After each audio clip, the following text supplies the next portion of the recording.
touch, I could with just one touch, I could feel my body giving. Assalamualaikum warahmatullahi wabarakatuh. Om Swastiastu, Shalom, Namo Buddhaya, Salam Kebajikan. Perkenalkan, nama saya Kade Nadia Pratiwi dengan NIM A50125100017. Saya dari Universitas Tadulako, Prodi Bimbingan dan Konseling. Di sini saya sedikit menjelaskan mengenai teori humanistik dengan teori konstruktivistik.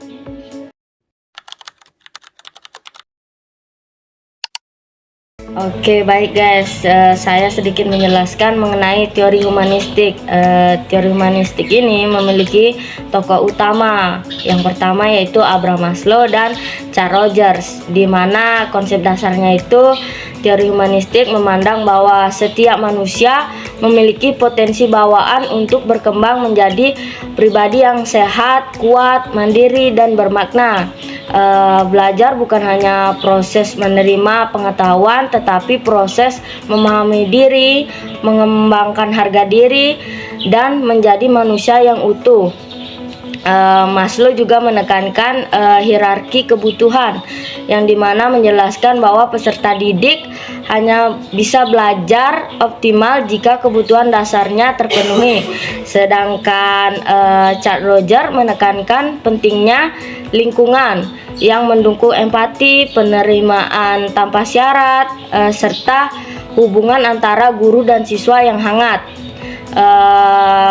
Teori humanistik juga memiliki kelebihan.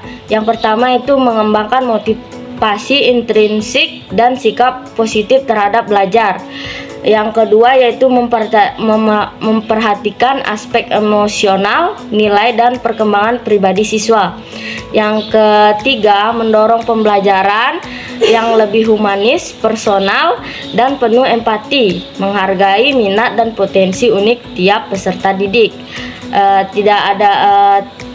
Tidak hanya kelebihan, teori humanistik juga memiliki kelemahan, di mana sulit diterapkan pada kelas yang besar atau kurikulum yang sangat ketat. Yang kedua itu fokus pada perkembangan pribadi, sulit diukur secara objektif. Yang ketiga, beberapa prinsip dianggap terlalu ideal dan tidak selalu sesuai dengan konteks sekolah. Yang terakhir itu implikasi dan penerapannya dalam pendidikan. Yang pertama itu guru bertindak sebagai fasilitator, menciptakan suasana aman, nyaman, dan penuh penghargaan.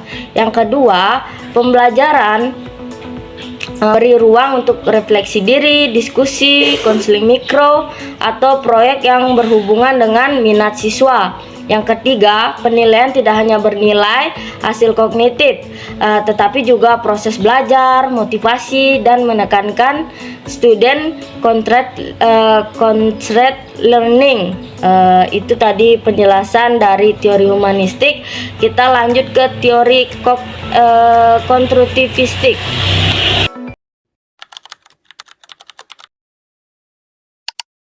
Teori konstruktivistik ini juga memiliki dua tokoh, di mana yang pertama itu Jean Piaget dan Lev Vygotsky. Konsep dasarnya konstruktivistik memandang bahwa pengetahuan dibangun oleh siswa sendiri, bukan ditransfer begitu saja dari guru.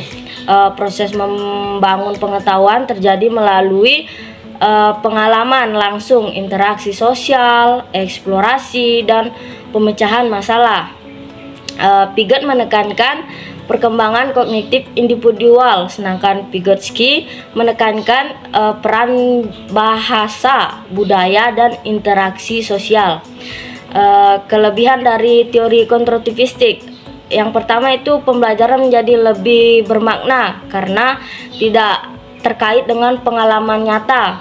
Yang kedua itu mengembangkan kemampuan berpikir kritis, kreatif, problem solving. Yang ketiga itu melatih kerjasama, komunikasi, dan diskusi. Yang keempat, siswa menjadi lebih aktif dan bertanggung jawab atas proses belajarnya. Tidak hanya kelebihan, teori konstruktivistik juga memiliki kelemahan. Yang pertama, membutuhkan waktu, perencanaan, dan kreativitas guru yang cukup tinggi. Yang kedua, tidak selalu cocok untuk materi yang sangat faktual dan membutuhkan hafalan. Yang ketiga, bisa tidak efektif jika siswa memiliki pengetahuan awal yang memadai. Itu tadi kelemahan dari teori konstruktivistik. Kita lanjut ke implikasi atau penerapannya dalam pendidikan.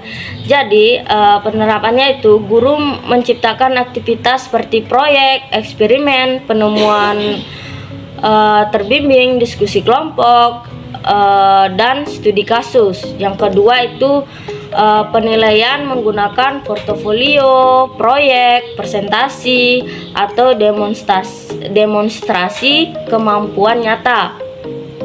Yang ketiga, siswa didorong menghubungkan informasi baru dengan pengalaman sebelumnya. Pembelajaran fokus pada proses, bukan hanya hasil.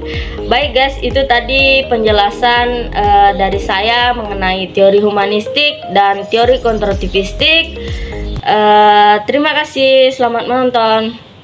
Oke teman-teman, terima kasih sudah menonton videonya.